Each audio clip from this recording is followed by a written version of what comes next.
Today we head north to find a dessert that you'll definitely want to add to your recipe box. It starts with a pastry that's super flaky and a filling that's buttery rich. Howard shows us how to make Canada Tarts in the Mr. Food Test Kitchen.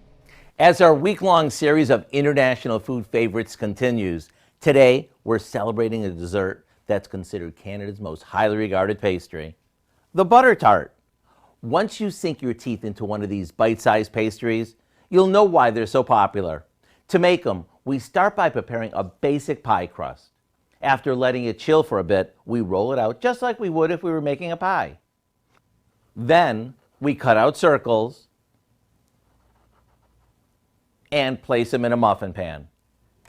After all the dough is used up, we place a spoonful of raisins or chopped walnuts in each cup and top them with a mixture we made by combining some brown sugar with melted butter, a couple of beaten eggs, corn syrup, apple cider vinegar, vanilla, and a pinch of salt.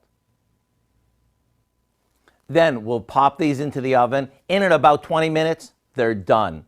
It takes just one bite to appreciate what makes these so popular. The pastry is super flaky. The filling is buttery rich, and together, they're amazing. To get the recipe for what is known as Canada Tarts, all you need to do is visit our website or head north to the Canadian border. I'm Howard in the Mr. Food Test Kitchen, where today we found a Canadian way for you to say, ooh, it's so good. And you can find this recipe along with a lot more good food from the Mr. Food Test Kitchen online. Just go to our website at KOAMnewsnow.com. Here's a look at our